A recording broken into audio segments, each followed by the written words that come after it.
मालिक की बड़ी दया कृपा होती जब आप संकल्प बना लेते।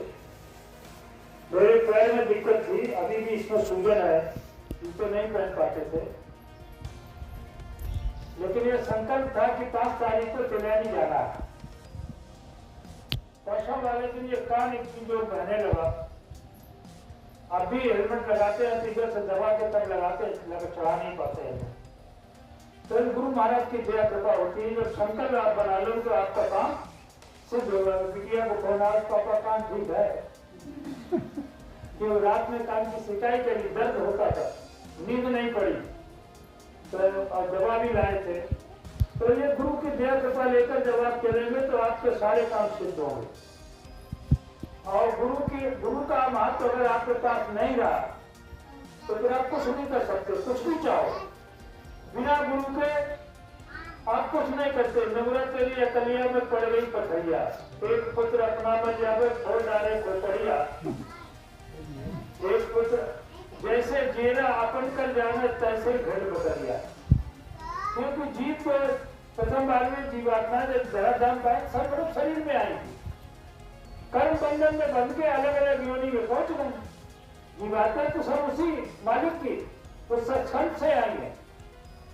और जिन्होंने अपनी मेहनत कर ली, काम कर लिया, तो गुरु महाराज कहते थे कि यहाँ हर मंडल के जीव है, भूत प्रेत पूजन वाले भी मिल जाए, सिद्ध पुरुष बन जाए जो देवी से सिद्धियां प्राप्त करते हैं। कोई ब्रह्मा जी को पूजता है, कोई शंकर जी को पूजता है, कोई विष्णु जी को पूजता है, कोई देवी की आराधना करता है। तो ये सब लोग नहीं, ये सब काल की शक्तियां हैं। और जो गुरु की शरण में पहुंच जाता है तो गुरु महाराज जो है उसको आगे का रास्ता दिखाते हैं। यहाँ संसार में जितनी भी पूजाएं होती हैं, ये हमारे दोनों भवनों के मध्य में जहाँ माता मैंने बिंदी लगाती है, पुरुष पुरुष लगाते हैं, वहां पे जीवात्मा के बैठने का स्थान है। गुरु महाराज ने बताया जीवात्मा स्वर्ग के नाके पर बैठी हुई है, केवल कर्मों का लवादा लगा हुआ, इसलिए आपको उधर का दिखाई नहीं देता। और गुरु की दया कृपा लेकर तो यहाँ संसार में जितनी पूजाएं होती है सब यहाँ से नीचे की होती हैं। नीचे भूत प्रेत देवी देवता पितर भूया भवानी ब्रह्मा विष्णु महेश देवी और रामकृष्ण तक की। रामकृष्ण से आगे का हवाला इस संसार की पूजाओं में नहीं दिया जाता। और हमारे जो संत सतगुरु हैं उन्होंने यहाँ से ऊपर की साधना बताई। कहां से? दोनों भवों के मध्य से जहाँ जीवात्मा बैठी है, यहाँ से ऊपर की साधना बताई। जब ऊपर का हवाला देते हैं तो अब चूंकि यहाँ नीचे की साधना जन्म जन्मांतर न जाने कितना युगों से करते चले आए, तो नीचे का ही देखा, नीचे का ही जानते, ऊपर का कुछ हवाला नहीं मालूम।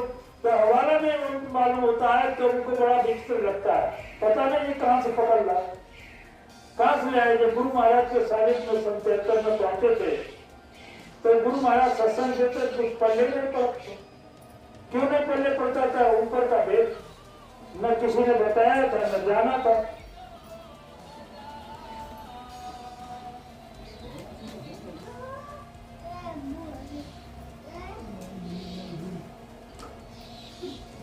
जब हम ऐसे ही ऊपर के जन्म जन्मांतर से हम सब नीचे ही देखते रहे, ऊपर का हवाला सबसे प्रकट संत में सबसे पहले कबीर साहब की धाम पे आए। और उन्होंने उस समय के बहुत ज्यादा पाखंड और कर्मकांडी ब्राह्मण जो काशी के सबसे ज्यादा प्रसिद्ध थे, उनका उन्होंने खुला विरोध किया। इतना खुला विरोध किया यहाँ तक कि उन्होंने उनके साथ लड़ाई झगड़ा भी किया, उनके साथ मारपीट भी की। तो उनकी माता जो नीमा थी, उन्होंने उनका पालन पोषण किया था, वो कहती गोविंदा तुम काय जिन लोगों ने समझ लगे, पर ये सब गलत रास्ता लोगों को समझाया है।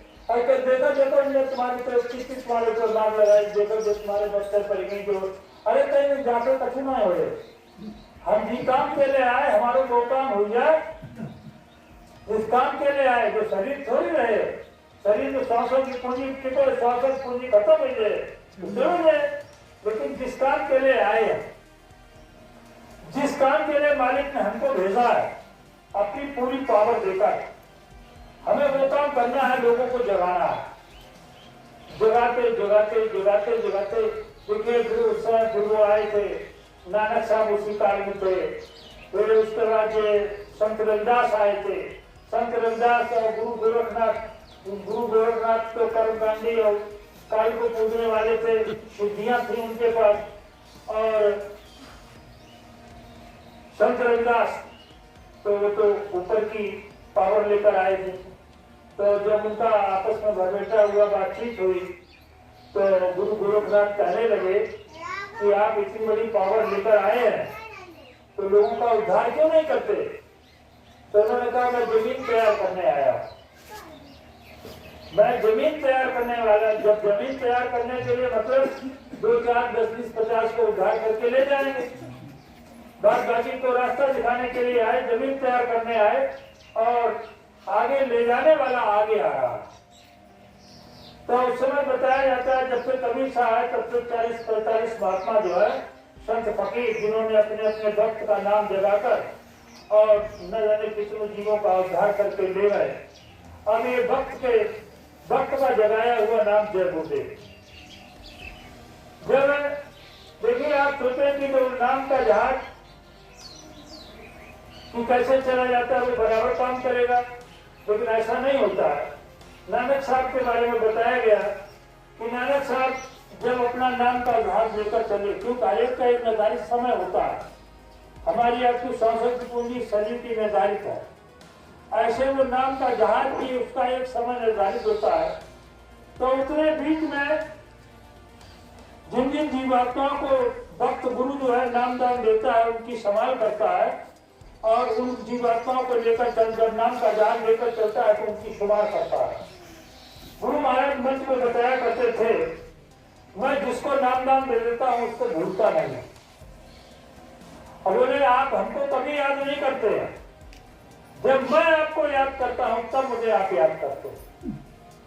तो आप समझ लें जब आप गुरु को याद कर रहे हैं तो समझो गुरु की दया हो रही है, तभी हम गुरु को याद करते हैं। तो समझो कि गुरु की दया हो रही तो हमारे अंदर से गुरु की बात, गुरु की वाणी, गुरु की बात निकल रही है।